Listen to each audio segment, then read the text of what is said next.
প্রিয় শিক্ষার্থীবৃন্দ, চিতলমারী অনলাইন স্কুলের পক্ষ থেকে শুভেচ্ছা অভিনন্দন। আজকের অনলাইন ক্লাসে আমি অনুপ কুমার রায়, সহকারী শিক্ষক, গণিত, চিতলমারী বাগেরহাট, সবাইকে আমন্ত্রণ জানাচ্ছি আজকের অনলাইন ক্লাসে। আজকের আলোচনার বিষয় গণিত নবম শ্রেণী, অধ্যায় 4.1 সূচক, যার ইংরেজি প্রতিশব্দ এক্সপোনেন্টস। প্রথমেই সূচক কি আমরা একটু লিখে দেখাই। এ যে কোনো বাস্তব সংখ্যা এবং এন যে কোনো ধনাত্মক পূর্ণ সংখ্যা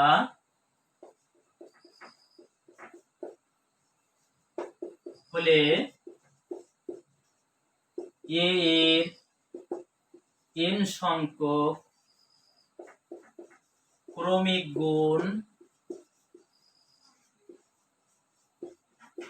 হবে a to the power n, অর্থাৎ এ কে পাশাপাশি রেখে এভাবে যদি n বার গুণ করা হয় তাহলে হবে a to the power n। এখানে ঘাত n কে সূচক বলা হয় এবং একে ভিত্তি বা বেস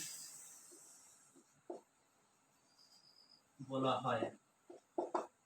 অর্থাৎ আমরা যা বলতে পারি, যা ঘাত তাই সূচক। আরো বলা যায়, যা ঘাত তাই সূচক, তাই পাওয়ার, তাই শক্তি, তাই মাত্রা। অর্থাৎ এই ঘাতকে এখানে সূচক বলা হয়।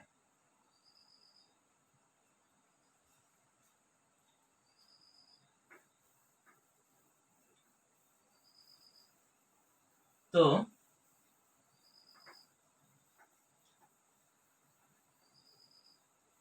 এর আলোকে বলা যায় যে ভিত্তি ও সূচক সম্মিলিত রাশিকে সূচকীয় রাশি বলা হয়। এই যেমন ধরো কোন সংখ্যা, যেমন 2 নিলাম, 2 কে পাশাপাশি রেখে যদি 4 বার গুণ করি তাহলে হবে 16। কিন্তু আমরা পাশাপাশি 4 বার গুণ না করে আমরা যদি এভাবে 2 পাওয়ার 4 লিখি তাহলেও বোঝাবে 2 এর ক্রমিক 4 বার গুণ। অর্থাৎ 2 কে এভাবে গুণ না করে আমরা 2 এর পাওয়ার বা ঘাত 2 টু দি পাওয়ার 4 লিখতে পারি, যেখানে পাওয়ার 4 হলো সূচক। তেমনি ভাবে 3 কে পাশাপাশি রেখে 4 বার যদি গুণ করি তাহলে হবে 81, যা 3 পাওয়ার 4 আকারে লেখা যায়। এখানে 4 হলো সূচক। এভাবে যদি আরো দেখাই, 5 কে পাশাপাশি রেখে 3 বার যদি গুণ করা হয় তাহলে হবে 125। অর্থাৎ আমরা একে 5³ লিখতে পারি, যেখানে পাওয়ার কিউব হলো সূচক। অর্থাৎ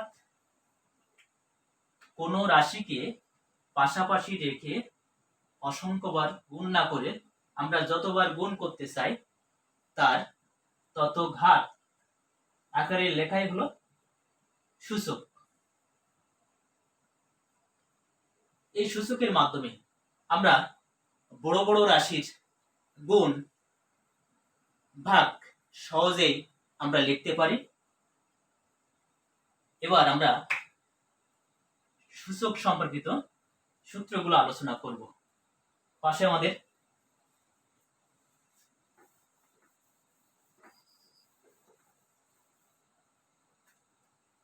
সূত্রগুলো দেয়া আছে, সূত্রগুলো আমরা একটু আলোচনা করি। Number 1, a⁴m into a⁴n equal to a⁴m plus n, যেখানে a belongs to r, mn belongs to n। অর্থাৎ বলা যায় দুইটি রাশির বেস একই, পাওয়ার ভিন্ন ভিন্ন এবং গুণের সম্পর্ক, সেক্ষেত্রে বেস একবার নিয়ে পাওয়ার যোগ আকারে লিখতে পারি। Number 2, a⁴m by a⁴n equal to a⁴m minus n। তো এখানে দুটি রাশির বেস একই, পাওয়ার ভিন্ন ভিন্ন এবং ভাগের সম্পর্ক, সেক্ষেত্রে আমাদের একই বেসের থেকে বেসটা প্রথমেই রেখে উপরের পাওয়ার থেকে নিচের পাওয়ার বিয়োগ। 3 নম্বর, দুইটা রাশির গুণফলের ঘাত n সমান a⁴n into b⁴n। অর্থাৎ দুটো রাশির গুণফলের ঘাত যদি n হয় তাহলে প্রত্যেকটা রাশির ঘাত n হবে। 4 নম্বর সূত্র, দুটি রাশির ভাগফলের ঘাত যদি n হয় তাহলে লেখা যায় a/b whole power n equal to a⁴n divided by b⁴n। 5 নম্বর সূত্র, a কোন রাশি হলে এর পাওয়ার যদি 0 হয় তাহলে সেটা হবে 1, যেখানে a not equal to 0। পরবর্তী সূত্র, a কোন রাশি বা a কোন সংখ্যার ঘাত যদি ইনভার্স n হয় তাহলে লেখা যায় 1/a⁴n। অর্থাৎ ইনভার্স থাকলে ইনভার্সের পরিবর্তে 1 লেখা যাবে। Number 7, n root of a equal to a⁴1/n। অর্থাৎ কোন রাশির n তম মূল সমান লেখা যায় রাশিটির ঘাত 1/n। আমরা যে সূত্রগুলো দেখলাম এই সূত্রের মাধ্যমে এ পর্যায়ে আমরা গাণিতিক সমস্যা সমাধান করব। প্রথমে তোমাদের বইয়ের 1 নম্বর সমস্যা সমাধান করব। 1 নম্বর সমস্যা আমরা একটু লিখি। আছে 7³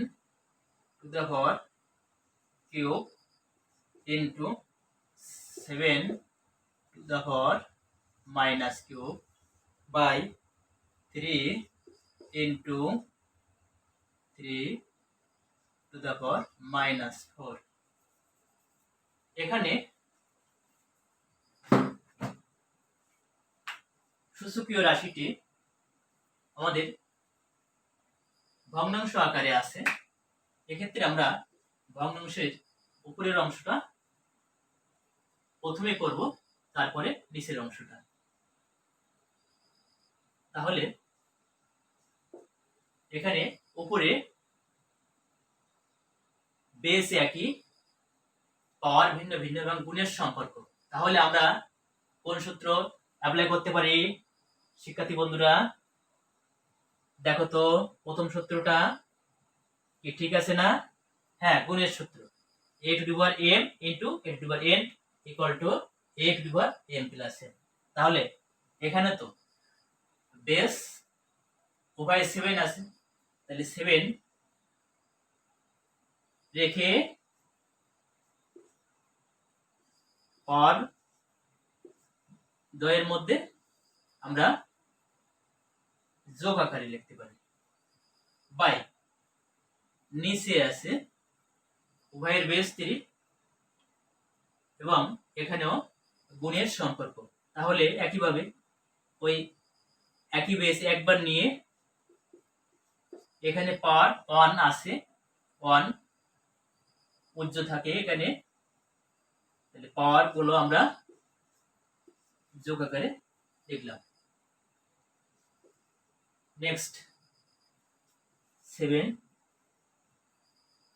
to the power 3 plus into minus 3, অর্থাৎ আমাদের এখানে সাইন দ্বয়ের মধ্যে ইনটু সম্পর্ক আছে, তাহলে আমরা সাইন দ্বয়ের ইনটু সম্পর্ক নিলে এখানে আসবে প্লাসে মাইনাসে মাইনাস 3 বাই নিচে আছে 3 টু দ্য পাওয়ার এখানেও 1 প্লাসে মাইনাসে মাইনাস 4 ইকুয়াল।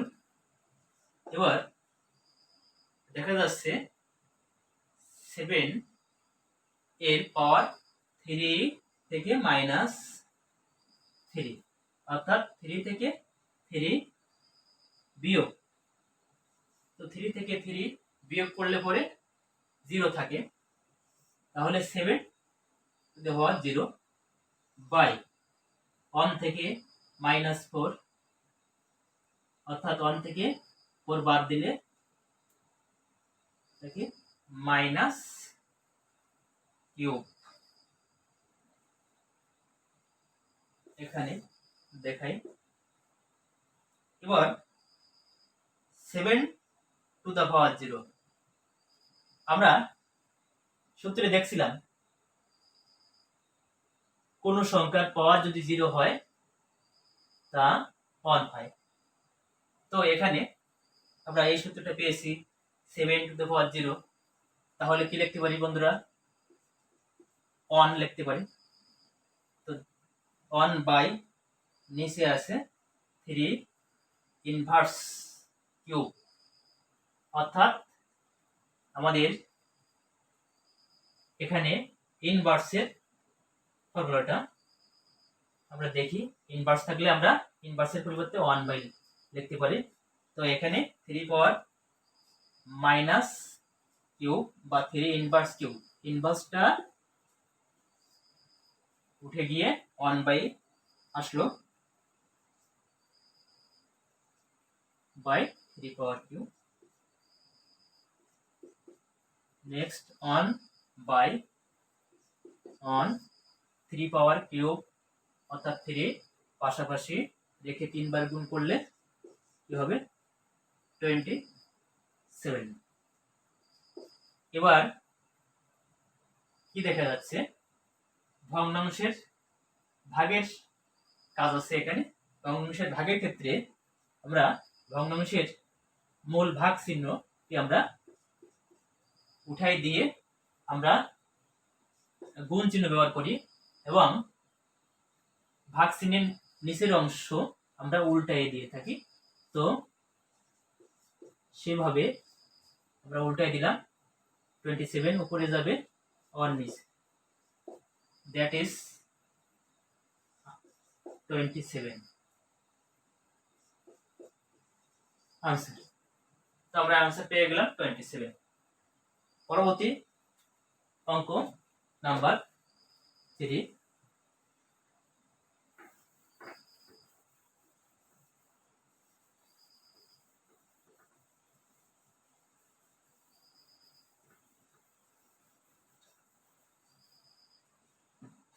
কি আছে দেখি। Number 3, 2 inverse 1 plus 5 inverse 1 whole's inverse 1। শিক্ষার্থী বন্ধুরা দেখো তো এখানে রাশিটি ইনভার্স আকারে আছে না? হ্যাঁ ঠিকই তাই, ইনভার্স আকারে আছে। তো আমরা ইনভার্স আকারের রাশিকে ইনভার্সের যে সূত্র আছে সেই সূত্রটা আমরা অ্যাপ্লাই করব। নাম্বার 6 নম্বর সূত্র, ইনভার্স থাকলে ইনভার্সের পরিবর্তে আমরা 1 বাই নেব। তো এখানে 2 ইনভার্স, তো ইনভার্সের ক্ষেত্রে 1 বাই আর বাই এর নিচে আসবে 2। এখানেও তেমনি 5 ইনভার্স, তাহলে 1 বাই 5 হোলস ইনভার্স 1। বন্ধুরা দেখো তো এখানে ফার্স্ট ব্র্যাকেট আছে, ব্র্যাকেটের বাইরে হোলস ইনভার্স আছে। তো আমরা জানি ব্র্যাকেট থাকলে ব্র্যাকেটের কাজটা আমরা প্রথমে করে থাকি। তো ব্র্যাকেটের মধ্যে আমাদের ভগ্নাংশের যোগের কাজ আছে, আমরা হরগুলো লসাগু করে নিই। 2 এবং 5 এর লসাগু কি হবে? 10। লসাগু 10 নিলাম। এবার লসাগু কে আগে প্রথম ভগ্নাংশের কাজ, এর হর 2 আছে, 2 দ্বারা ভাগ করলে কি হবে? 5 দুগুণে 10 অর্থাৎ 5। 5 ওর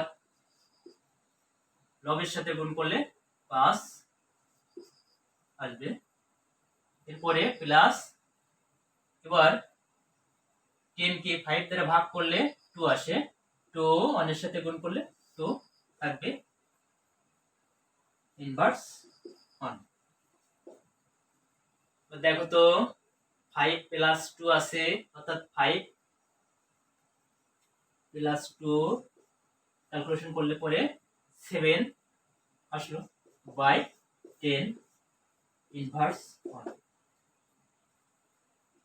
ইকুয়াল টু, এবার ব্র্যাকেটের ভিতরের কাজ সম্পন্ন হলো। এবার বাইরে ইনভার্স আছে, ইনভার্সের কাজ করব। তো 7 বাই 10 ইনভার্স হলো আগের মতোই, ইনভার্স উঠে গিয়ে কি হবে? 1 বাই আর বাকি অংশ নিচে চলে যাবে। এবার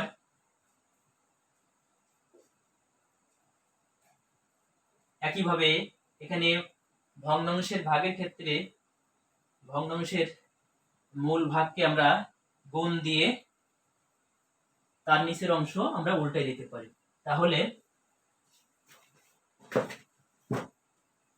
কি হবে? 1 এটা হলো মূল ভাগ, ভাগ এর পরিবর্তে আমরা গুণ দিব, গুণ এরপরে নিচের অংশ উল্টে দেব, উল্টে দিলে পরে নিচের হরটা যাবে লবে, অর্থাৎ 10 উপরে যাবে আর নিচে 7 আসবে। অর্থাৎ এবার গুণ করি 10 into 1, 10 by 7, that is 10 by 7। এটাই আনসার। তো শিক্ষার্থী বন্ধুরা